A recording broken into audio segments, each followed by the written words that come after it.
Hello guys, welcome back to my channel. आज की video हम एडवर्टाइजिंग मैनेजमेंट का पूरा कोर्स करने वाले हैं इन वन शॉट। तो वीडियो को पूरा देखिएगा। सबसे पहले जान लेते हैं कि एडवर्टाइजिंग का कॉन्सेप्ट क्या है, यानी कि विज्ञापन की अवधारणा क्या है। विज्ञापन शब्द वी तथा ज्ञापन दो शब्दों से मिलकर बना है, जिसमें वी का मतलब है विशेष या विशिष्ट और ज्ञापन का अर्थ है जानकारी देना। इस प्रकार विज्ञापन का अर्थ विशेष या विशिष्ट जानकारी देने से है, यानी कि हम किसी भी टॉपिक के बारे में कोई विशिष्ट जानकारी दे रहे हैं तो वही विज्ञापन कहलाता है। अंग्रेजी भाषा में विज्ञापन के लिए एडवर्टाइजिंग शब्द का प्रयोग किया जाता है। एडवर्टाइजिंग शब्द लैटिन भाषा के एडवर्टो शब्द का पर्यायवाची है। तो ये बेसिकली लैटिन भाषा से लिया गया है, उसके एडवर्टो शब्द से। इसका मतलब कोई भी चीज़ जो हमें किसी टॉपिक पर विशेष जानकारी दे रही है वही हमारा विज्ञापन कहलाती है। यही इसकी अवधारणा है। अब इसके बाद आते हैं विज्ञापन के माध्यम। इसके मुख्यतः 5 माध्यम होते हैं। सबसे पहला आता है प्रेस विज्ञापन। अगर आपको किसी बड़े एरिया के लिए विज्ञापन करना है तो उसके लिए सबसे अच्छा होता है प्रेस विज्ञापन। इसमें क्या आते हैं, समाचार पत्र आते हैं, पत्रिका विज्ञापन आते हैं और जर्नल्स आते हैं। उसके बाद आता है बाह्य विज्ञापन, यानी कि हम अपने प्रोडक्ट जहाँ पे बना रहे हैं या फिर जहाँ पे सेल कर रहे हैं वहाँ पर विज्ञापन ना करके बाहर विज्ञापन कर रहे हैं मार्केट में, तो उसको कहलाता है वो आउटडोर एडवर्टाइजिंग, यानी कि बाह्य विज्ञापन। इसमें आते हैं पोस्टर्स, विज्ञापन बोर्ड, सैंडविचेस बोर्ड और बिजली द्वारा सजावट, बस ट्रेन पर जो हमारे लगे रहते हैं स्टिकर्स वगैरह, वो सब बाह्य विज्ञापन के अंदर आते हैं।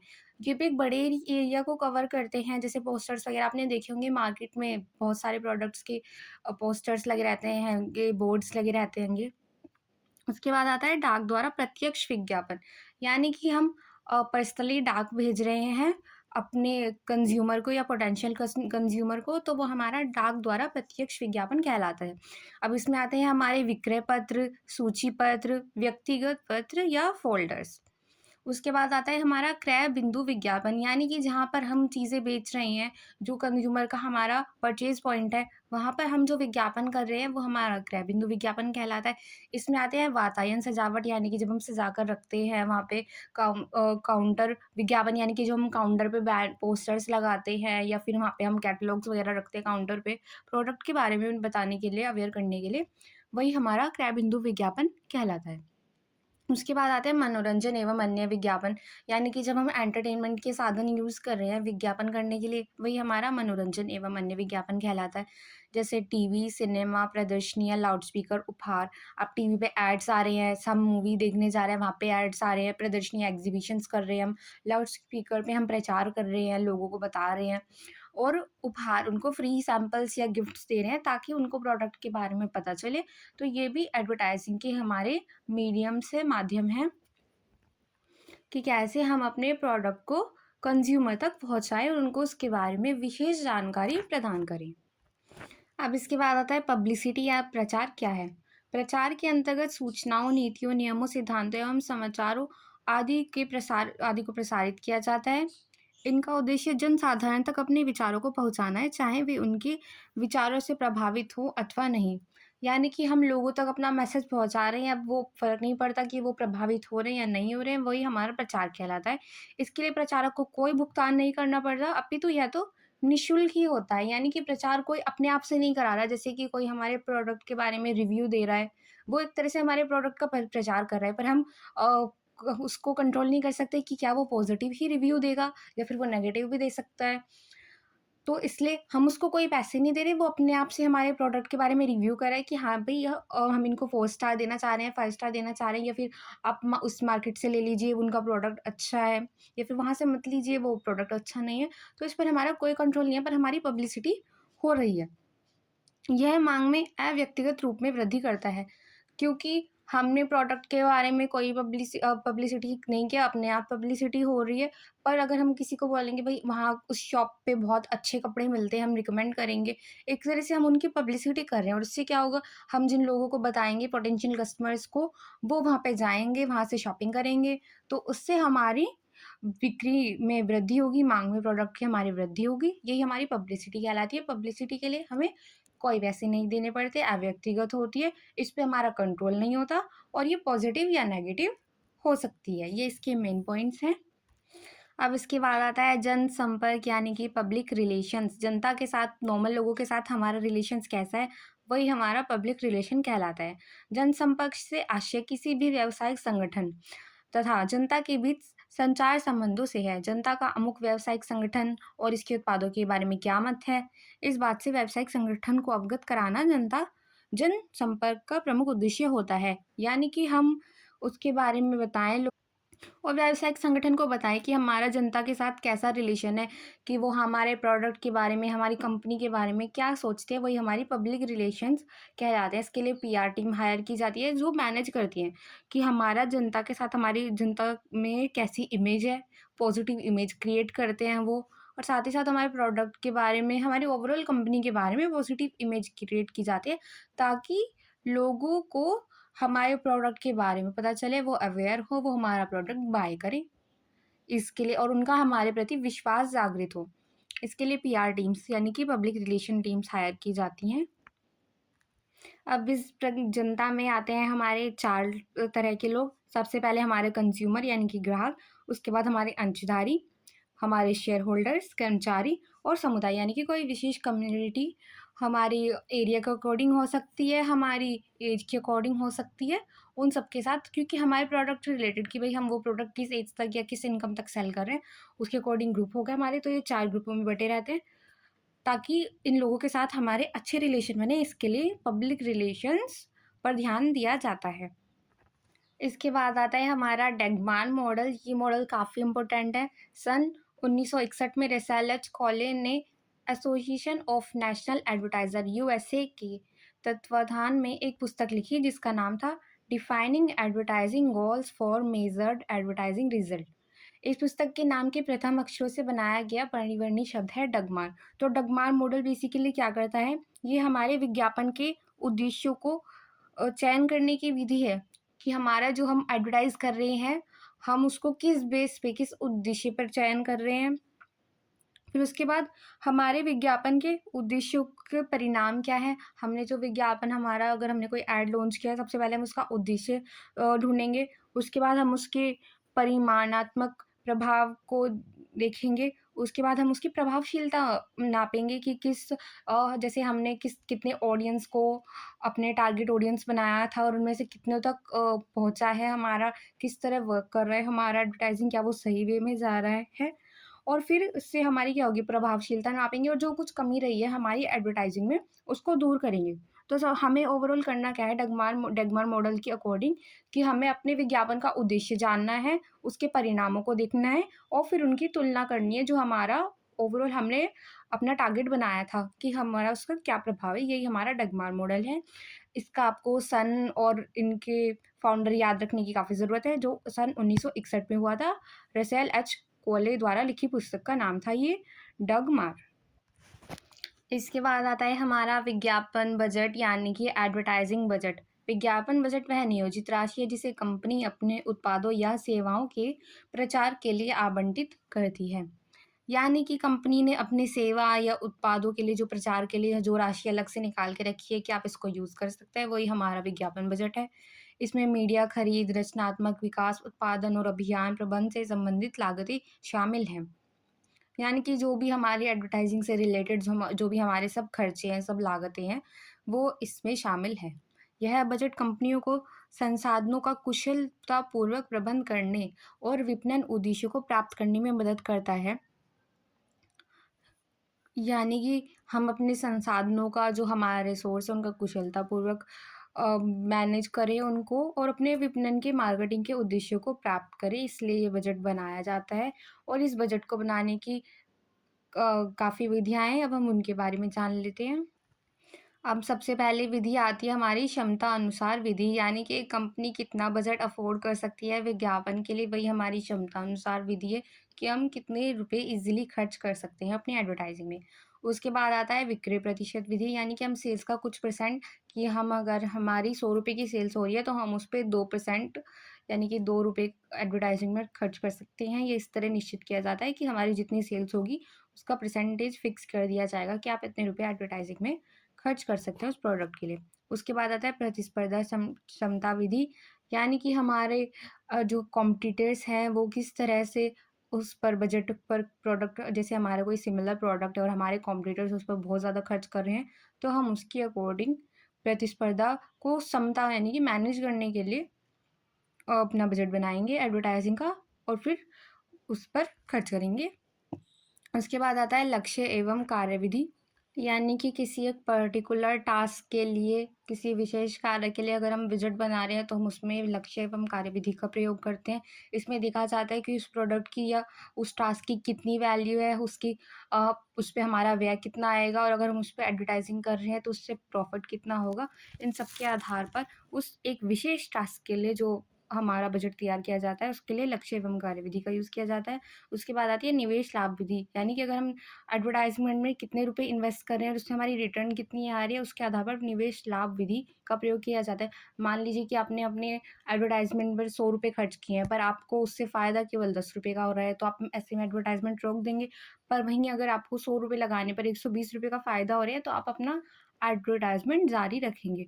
तो इस आधार पर कि हम जितना निवेश कर रहे हैं, उससे हमारा रिटर्न कितना मिल रहा है, उस आधार पर निवेश लाभ विधि का प्रयोग किया जाता है। तो ये हमारे एडवर्टाइज़मेंट के बजट के लिए 5 प्रमुख विधियाँ हैं। आई होप आपको क्लियर हो गई होगी। तो अब हम आगे बढ़ते हैं। अब इसके बाद आता है हमारा प्रमोशन या प्रवर्तन क्या है? विपणन में प्रवर्तन का अर्थ है किसी कंपनी या उत्पाद को बाज़ार में पेश करना और उसकी बिक्री को बढ़ावा देना। यानी कि हम मार्केट में अपने प्रोडक्ट को लॉन्च कर रहे हैं और फिर हम चाहते हैं उसकी सेल्स बढ़े, तो उसके लिए हम क्या करेंगे? प्रमोशन करेंगे, लोगों को अवेयर करेंगे। यह प्रक्रिया उत्पादों को ग्राहकों तक पहुँचाने और उनके बारे में जागरूक करने से संबंधित है। यह विपणन के सभी पहलुओं से जुड़ा होता है जिसमें उत्पाद विकास, वितरण, बिक्री और विज्ञापन शामिल हैं। यानी कि प्रमोशन जो है हमारा, वो उत्पाद विकास, हमारे प्रोडक्ट के विकास से, वितरण से, बिक्री से और विज्ञापन, इन सभी से जुड़ा हुआ होता है।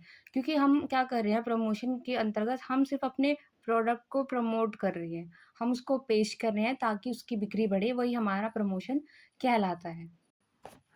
अब इसके बाद आता है प्रवर्तन सम्मिश्रण क्या है, यानी कि प्रमोशन मिक्स क्या है। प्रचारात्मक या प्रवर्तन मिश्रण विभिन्न विपणन संचार उपकरणों का संयोजन है जिसका उपयोग किसी उत्पाद या सेवा को बढ़ावा देने और विपणन उद्देश्य को प्राप्त करने के लिए किया जाता है। यानी कि हम अपने विपणन के, मार्केटिंग के उद्देश्य को प्राप्त करने के लिए जिस भी चीज़ का प्रयोग कर रहे हैं, जिस भी प्रकार से हम एडवर्टाइजमेंट कर रहे हैं या फिर लोगों को हम अवेयर करवा पा रहे हैं, वही हमारा प्रवर्तन सम्मिश्रण या प्रचारात्मक मिश्रण कहलाता है। यानी कि ये हमारे प्रमोशन के टूल्स हैं, एक तरह से मार्केटिंग के हमारे जो ये प्रमोशन मिक्स हैं।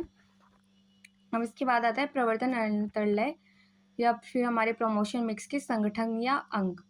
अब सबसे पहले इसमें आता है व्यक्तिगत विक्रय, पर्सनल सेलिंग, यानी कि जो प्रोडक्ट बना रहा है वो खुद से लोगों तक प्रोडक्ट पहुंचा रहा है, उसके फ़ायदे बता रहा है, उनके बेनिफिट्स बता रहा है, वही हमारा पर्सनल सेलिंग कहलाता है। उसके बाद आता है विज्ञापन, यानी कि एक विशेष प्रकार की जानकारी देना, ये भी हमारे प्रमोशन मिक्स के अंतर्गत आता है। उसके बाद आता है विक्रय संवर्धन, सेल्स प्रमोशन, यानी कि हम अपनी सेल्स को बढ़ा रहे हैं, सेल्स को प्रमोट कर रहे हैं ताकि इससे वो क्या होता है, हमारा लाभ ज़्यादा होता है, हमारे प्रोडक्ट की बिक्री ज़्यादा होती है, यही हमारा सेल्स प्रमोशन कहलाता है।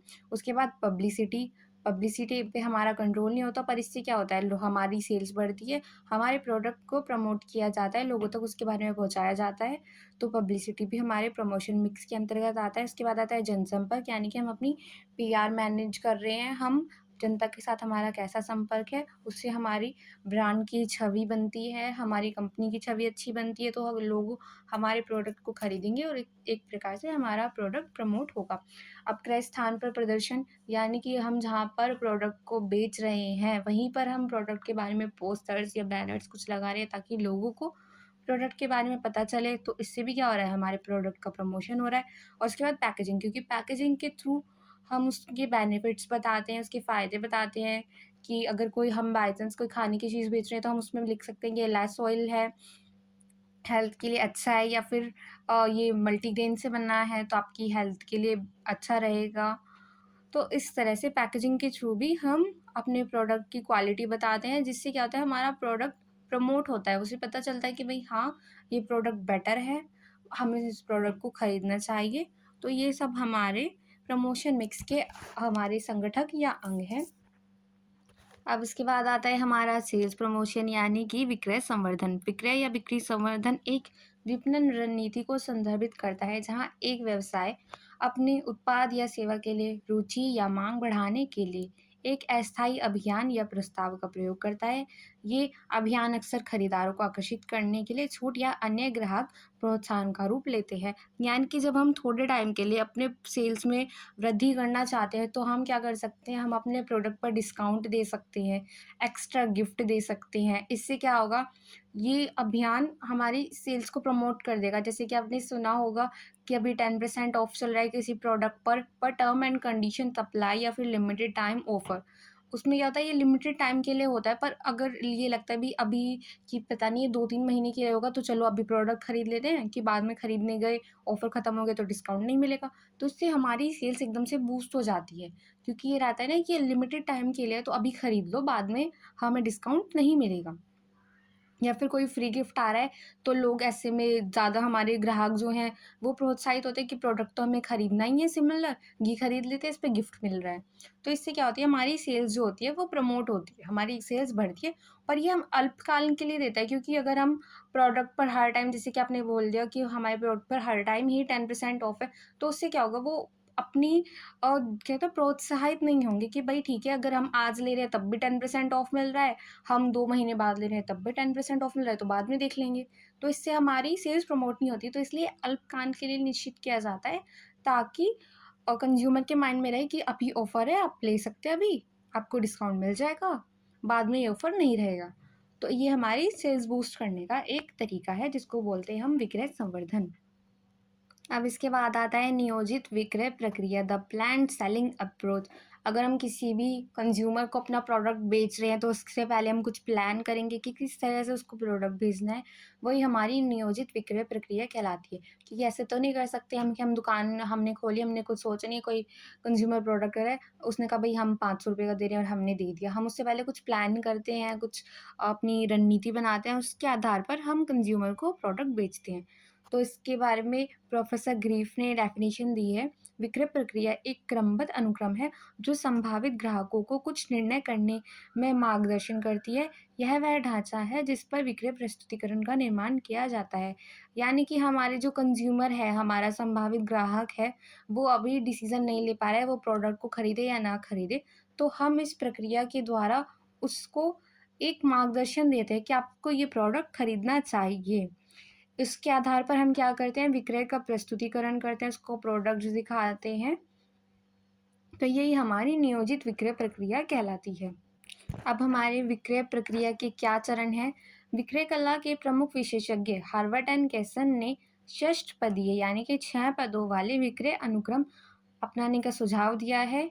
इस हेतु उन्होंने रिड सैक सूत्र का आविष्कार किया, जो प्रत्येक पद के प्रथम अक्षर से बनाई, यानी कि हर शब्द के पहले अक्षर को लेकर उन्होंने एक शब्द बनाया है, रेड सेक। अब उसके अकॉर्डिंग हमारे जो 6 पद हैं वो होते हैं ये। इसमें सबसे पहला आता है रिसेप्शन, स्वागत, यानी कि कंज्यूमर आए हैं हमारे पास हमारी शॉप पर, तो वो रिसेप्शन पे जाएँगे। फिर हम उनसे पूछेंगे कि आपको क्या प्रोडक्ट चाहिए, तो हम उनकी इंक्वायरी करेंगे। फिर उसके बाद हम प्रदर्शन करेंगे, जो प्रोडक्ट उन्होंने कहा है हम उसके बारे में उनको बताएँगे, उससे सिमिलर प्रोडक्ट दिखाएँगे जो वो देखना चाह रहे हैं, खरीदना चाह रहे हैं, तो हम डेमोंस्ट्रेशन यानी कि प्रदर्शन करेंगे। उसके बाद वो सिलेक्शन करेंगे, चुनाव करेंगे कि हमें ये प्रोडक्ट चाहिए, आप हमें ये दे दीजिए। उसके बाद एडिशन, अगर आप उनको साथ में सिमिलर जैसे शूज़ लेने आए हैं तो साथ में सॉक्स लेनी है या कोई और एडिशन करना है सिमिलर प्रोडक्ट्स का, हम उनको वो दिखाएँगे। उसके बाद जब वो अपना प्रोडक्ट खरीद लेंगे तो उसके बाद हम उनकी प्रशंसा, कमेंडेशन एंड फिर उनकी विदाई करेंगे। यानी कि हम उनकी प्रशंसा करेंगे, भई आपने बहुत अच्छा प्रोडक्ट चूज़ किया है, और उसके बाद उनकी विदाई करेंगे कि भई आप थैंक यू, आपने हमारे यहाँ से शॉपिंग की। तो यही हमारे रेड सैक यानी कि reception, enquiry, demonstration, selection, addition and commendation हमारे रेड सैक सूत्र के पद हैं। अब इसके बाद आता है हमारा सेल्स टेरिटरीज यानी कि विक्रय प्रदेश। विक्रय प्रदेश से तात्पर्य विद्यमान तथा भावी ग्राहकों के उस समूह से है जो किसी भौगोलिक क्षेत्र में निवास करता है तथा जिसे किसी विपणन इकाई को सौंपा जाता है। यानी कि एक क्षेत्र के अंतर्गत, जैसे कि मान लीजिए हमने स्टेट्स में डिवाइड कर दिया है, यूपी, बिहार, एमपी। तो हमने हमारे जो एक क्षेत्र के संभावित ग्राहक हैं, वही हमारे विक्रय प्रदेश कहलाते हैं। यानी कि यूपी के लिए हमारे जो पोटेंशियल कस्टमर हैं, जो हमारे प्रोडक्ट को खरीद सकते हैं, तो उस यूपी में जितने एरिया में हमारे पोटेंशियल कस्टमर हैं, जो हमारे प्रोडक्ट को खरीदेंगे, वही हमारा विक्रय प्रदेश कहलाता है। अब इसको हम विक्रयकर्ता यानी कि हमारे जो सेल्समैन हैं, उनके अकॉर्डिंग कि हमने उनको एक-एक एरिया दे दिया है। हमारे कंज़्यूमर्स की संख्या के अकॉर्डिंग हम अपनी ब्रांच के अकॉर्डिंग बाँट सकते हैं। हम अपने व्यापार के अकॉर्डिंग बाँट सकते हैं। यानी कि हम अपने संभावित ग्राहकों को क्षेत्रों के अंतर्गत बाँट रहे हैं, वही हमारा विक्रय प्रदेश कहलाता है। इसके बाद आता है हमारा सेल्स कोटा। बिक्री कोटा एक मापने योग्य लक्ष्य है, आमतौर पर बिक्री या राजस्व की एक विशिष्ट राशि जो विक्रेता या बिक्री टीम से एक निर्धारित समय सीमा के भीतर प्राप्त करने की उम्मीद की जाती है। यानी कि हमने अपने सेल्समैन को या फिर हमारी बिक्री टीम को एक टारगेट दिया है कि आपको भई 1 महीने या फिर 1 हफ्ते में इतने प्रोडक्ट बेचने हैं। तो वो हमारी जो राशि है उन प्रोडक्ट की, वही हमारा बिक्री कोटा कहलाती है कि भई इनका इनका ये टारगेट है, इनको ये इतने टाइम में पूरा करना है, तो वही हमारा विक्रय कोटा कहलाता है। यह बिक्री प्रदर्शन का मूल्यांकन करने और कंपनी के लक्ष्य को प्राप्त करने की दिशा में बिक्री प्रयासों को आगे बढ़ाने के लिए उपयोग किया जाने वाला एक बेंचमार्क है। इससे हम क्या कर सकते हैं, ईज़िली मूल्यांकन कर सकते हैं। जैसे हमने अपने 2 विक्रेताओं को, सेल्समैन को हमने अपने टारगेट दिए कि आपको 1 महीने के अंदर 30 प्रोडक्ट बेच रहे हैं।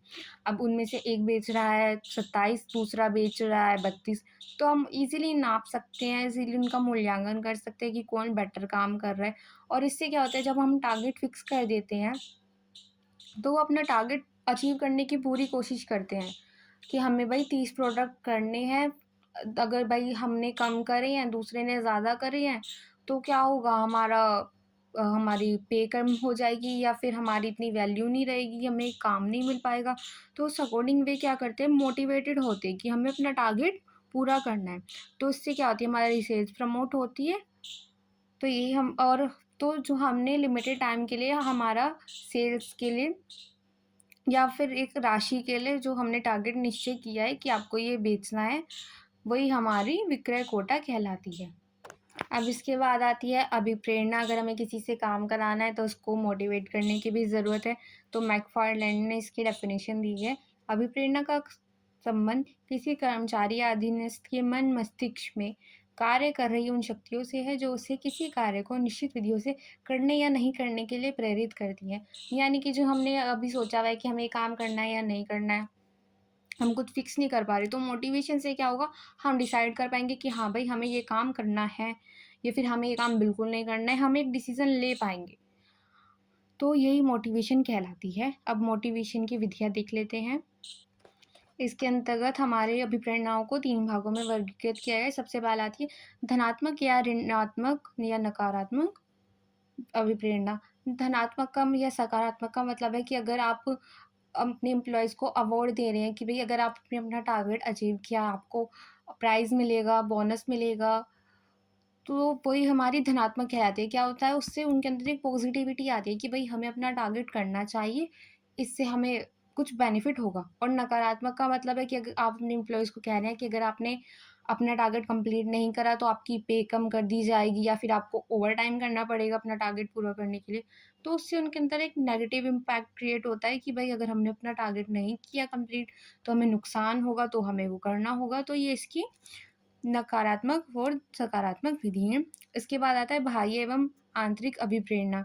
अब बाह्य अभिप्रेरणा से मतलब है कि अगर हम अपना टारगेट कंप्लीट कर रहे हैं, हमें कुछ बाह्य बेनिफिट्स मिलेंगे, जैसे कि हमें जीवन बीमा मिल सकता है, अधिक सैलरी मिल सकती है, छुट्टी मिल सकती है जल्दी, या फिर हमें हमारे ब्रेक का टाइम ज़्यादा मिल सकता है कि भई हमने अपना टारगेट कंप्लीट कर दिया है, अभी हमारा आज का काम हो चुका है, तो हम ज़्यादा टाइम के लिए ब्रेक ले सकते हैं या जल्दी छुट्टी ले सकते हैं। तो ये हमारी बाह्य अभिप्रेरणा कहलाती है, पर ये हमारी काम करने के बाद मिलती है।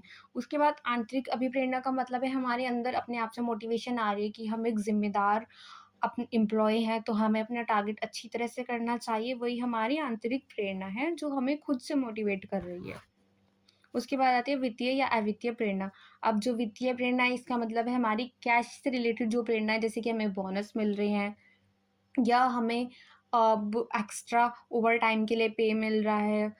जो भी हमें कैश में मिल रही है, हमारी फाइनेंशियली मिल रही है, वही हमारी वित्तीय प्रेरणा कहलाती है। और अवित्तीय प्रेरणा जैसे कि अभिप्रेरणा, जैसे कि हमें कोई सम्मान मिल रहा है, अब जो हमारे बड़े हमारे एम्प्लॉयर हैं, वो हमारी वैल्यू कर रहे हैं, हमारी प्रशंसा कर रहे हैं, वो हमारी अवित्तीय अभिप्रेरणा कहलाती है। इससे एम्प्लॉयी को ये होता है कि हाँ, हमारी कंपनी में